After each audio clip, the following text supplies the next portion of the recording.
En el terreno educativo, pedagógico, es que son dos realidades totalmente diferentes. Sí. Luego, el padre como adversario. Es decir, todos hemos vivido que nuestros padres, hablo genéricamente, si el profesor nos regañaba, el padre empeoraba el castigo. Vamos, estábamos condenados. Ahora es al revés. Ahora se encara al profesor, es el profesor que no sirve, mi hijo es inteligente y usted no sabe explicarle, usted lo está adoctrinando, todo esto. Es decir, para mí, de verdad, cuando estoy ahora reviviendo casi la experiencia de ver la película y es una experiencia muy, muy traumática. O sea, vamos a preguntar a alguien que está todavía dando clases y que hace muchos años que lo hace además, nuestro economista de cabecera, Santiago Niño Becerra. Buenas tardes, Santiago. Carlos, ¿qué tal? Buenas tardes. No sé si has visto alguna de las pelis que estamos comentando, eso lo primero. No. Tú que eres cinéfilo, bueno, pues te las recomiendo las dos. Pero de esta reflexión de Matías, de esta mirada al pasado y el traslado a los valores de hoy, de tu experiencia, lo tuyo es universitario, ¿qué cambios has observado? Bueno, yo, claro, mi punto de vista es totalmente distinto, porque mis alumnos eran alumnos de segundo de carrera y de cuarto. Estamos hablando de 19, 20 años, 21, 22, es decir, son dos edades totalmente distintas. Entonces, claro, en una enseñanza universitaria el trato es más profesional y a la vez más frío. Lo que sí que yo puedo atestiguar, y esto, bueno, lo hemos hablado con muchos colegas universitarios, evidentemente, es que en los últimos 10 años, pero sobre todo en los 5 últimos años, el nivel de los alumnos con el que entraban en la universidad se ha derrumbado. O sea, el nivel, me refiero, de conocimientos. Es decir, el nivel de entrada, el nivel con el que se entraba. Y yo estaba en un centro en el que para entrar se exigía, es un centro totalmente privado, se exigía una entrevista previa, es decir, al margen de notas y tal, se exigía una entrevista previa. Habla, Santiago, de conocimientos en general. O sea, y dices se ha derrumbado, no has dicho ha bajado, no, se ha derrumbado, has dicho. Se ha derrumbado, sí. O sea, es decir, por ejemplo, me acuerdo una vez, hará no sé, 2 o 3 años, clase de segundo curso de estructura económica, cuidado, en un grupo de 60 personas, absolutamente nadie, supo la diferencia entre Reino Unido, Gran Bretaña e Inglaterra. Ostras. Estoy hablando de esto. Sí. Esto les ocurre, Santiago, hasta en la escuela diplomática, que ya es decir. Pero Matías, es que yo lo sé, no sé lo que pasa en la escuela diplomática, pero es que, vamos, me parece realmente muy fuerte, muy fuerte. Yo creo que esto que estamos comentando, tanto que se haya derrumbado la formación, como tú decías, Santiago, o lo que dice Matías, de la falta de autoridad quizá, o de referencia, en el fondo lo que hay es que ahora todo el mundo compite por el tiempo de esos chavales, pero compiten los padres, compiten los profesores, compite el entretenimiento, el medio de comunicación que quiere captar su atención. Ahora el gran valor y el gran cambio, creo yo, es el tiempo. Oye, Santiago, ¿y el espíritu crítico cómo ha evolucionado? Porque nosotros también estudiamos en una época en lo que decía el profesor iba a misa. Yo no sé si en estos momentos, digamos, el nivel de debate se plantea, incluso en la formación universitaria. Nosotros a veces discutimos contigo lo que tú nos dices. No sé si con los alumnos sucede lo mismo. Bueno, yo he tenido la ventaja y la desventaja, porque tiene las dos, de iniciar el plan Bolonia y convivir con él, ¿no? Que, como ya sabéis, va por competencias. En mis asignaturas, las dos competencias que yo tenía que desarrollar era el análisis y la síntesis y el espíritu crítico, el pensamiento crítico, exactamente se llamaba. Yo, en ese aspecto, sí que tengo que decir que fantástico. O sea, es verdad que, insisto, lo fomentaba, cuidado, yo fomentaba la crítica, la discusión, el debate. De hecho, prácticamente el 30% de la nota de la asignatura era debatir. Por ese aspecto, ni un problema. A ver, punto y aparte. El 50%, el 60%. El 40% simplemente estaban o no iban. En la barrera que tú estableces, Santiago, que por supuesto es muy interesante, de la educación universitaria de élite, elegida, es decir, donde se vaya con una supuesta vocación primera, claro, quizá ahí el profesor no está tan desguarnecido como lo que llamamos un instituto, una enseñanza básica. Claro. Ahora bien, recordemos que en Estados Unidos hay un auténtico movimiento contra los profesores también a nivel universitario. Son sancionados, la libertad de cátedra está en cuestión, los alumnos son cada vez más clientes, es decir, gente gente que paga por una educación y por tanto tiene que recibir un trato no de formación sino de clientela, están dimitiendo rectores y rectoras de universidades por posiciones políticas. Es decir, para mí este virus del descreimiento absoluto, de no respetar la educación, se está extendiendo a todos. Y ojo, Matías, que ese modelo está viniendo también aquí cada vez más, el de la universidad estadounidense. Cada vez es un modelo que se extiende más aquí en España. Oye, Estados Unidos es un punto y aparte en muchas cosas, y la historia que vamos a contar a continuación, que tiene que ver con la universidad, con el profesorado y con más cosas, y con los números que hace cada semana Santiago Núñez Becerra, yo creo que lo confirma. Esta semana, el lunes, hace un par de días, en la Universidad de Medicina Albert Einstein de Nueva York, del Bronx, una profesora emérita que se llama Ruth Gottesman anunció, atención, Santiago, toma nota de esto, que esto va de números, anunció que pagaba las tasas de matrícula de todos los alumnos a perpetuidad. Toma yo.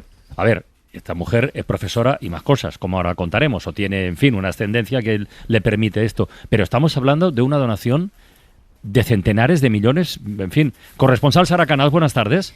¿Qué tal? Buenas tardes a todos. A ver, primero descríbenos, explícanos quién es exactamente esta profesora emérita y de dónde proviene una riqueza como para donar $1.000 millones para pagar la matrícula de estudiantes de medicina.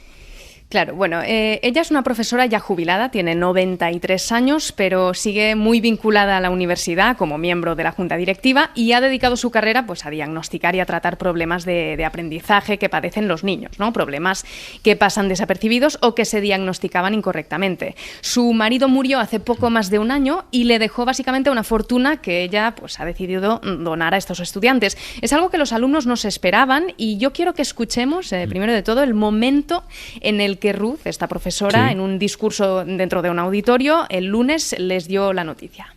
I'm happy to share with you that starting in August this year, the Albert Einstein College of Medicine will be tuition free.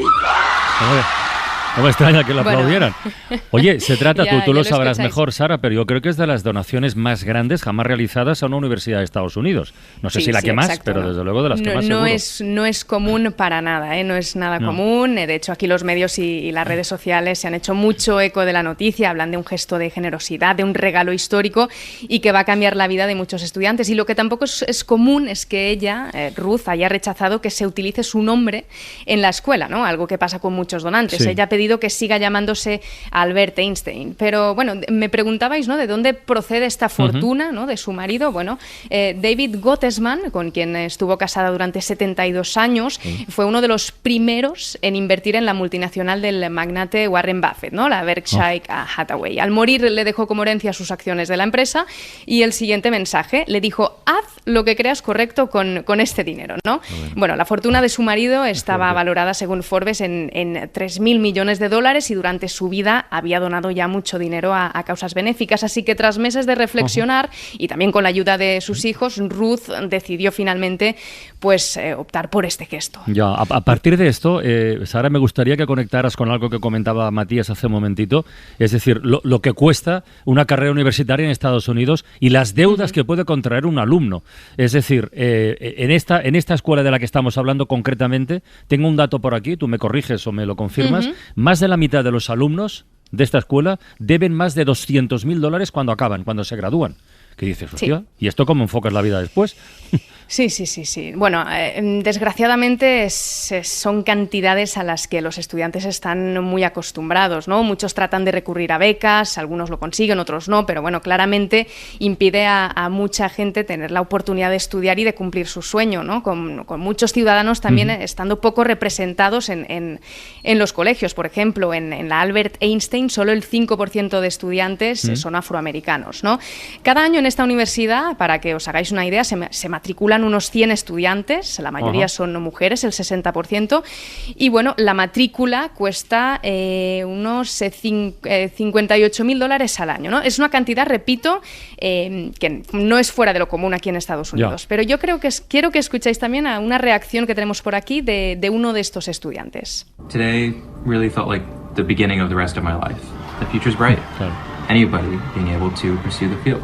and pursue their dreams without having to worry about. Él dice que siente que ha empezado el principio de su vida y que bueno, que ahora se podrá perseguir el sueño sin tener que preocuparse por la deuda, ¿no? El tema de la deuda, es cierto que el presidente Biden ha intentado luchar por ello, intentó condonar la deuda estudiantil a través del Congreso, se lo tumbaron y ha optado por un plan B. Ayer precisamente el Departamento de Educación confirmó que casi 4 millones de estudiantes se les va a perdonar parte de su deuda. Igualmente son unas cantidades bastante frecuentes aquí. Santiago, ¿tú no tendrás por ahí el dato de a cuánto asciende la deuda de los estudiantes universitarios en Estados Unidos? Yo he dado el dato de esta universidad en concreto, de esta escuela, pero ¿tú tienes el global?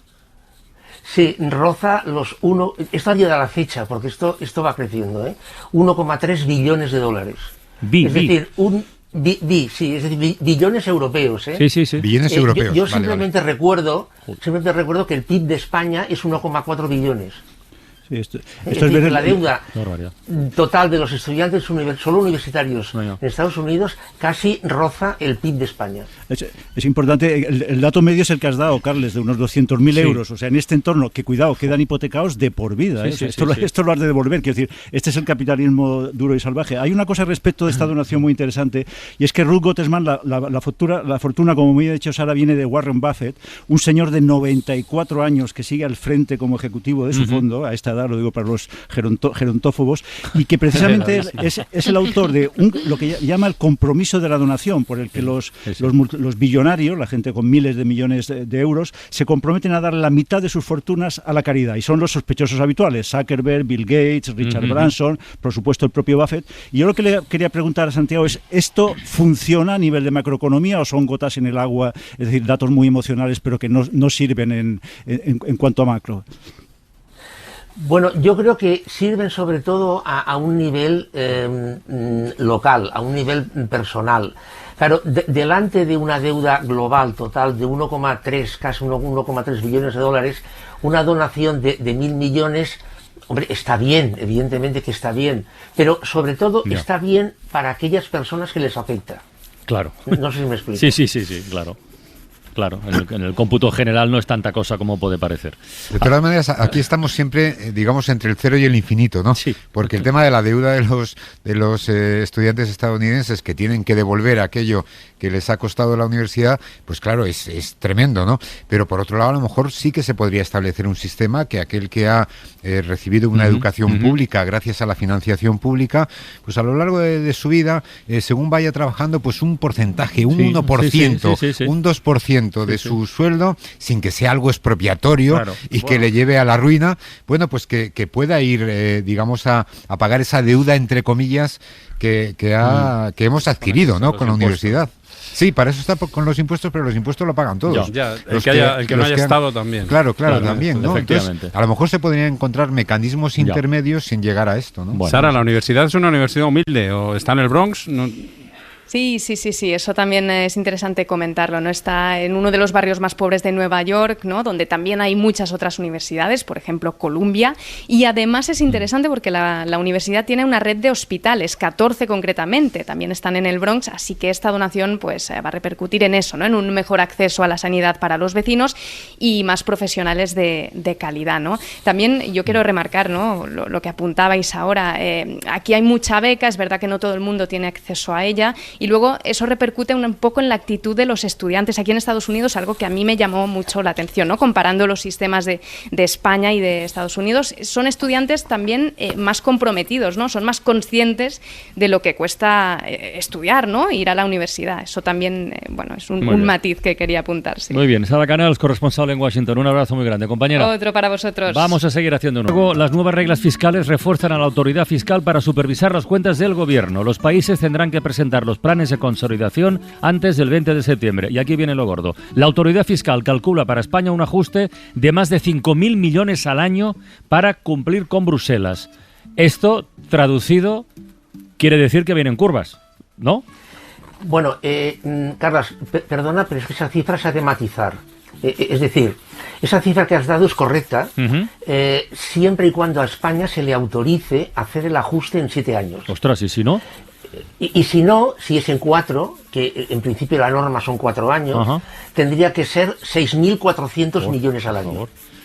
¿De qué depende una cosa u otra? Bueno, pues depende de que el país en cuestión, en este caso España, presente un programa de inversiones, reorganización, ajustes, etcétera, etcétera, que le digan, vale, de acuerdo, te dejamos en 7 años. En cualquier caso, claro, estos 5.400 millones significa que han de salir de algún lado. Ya.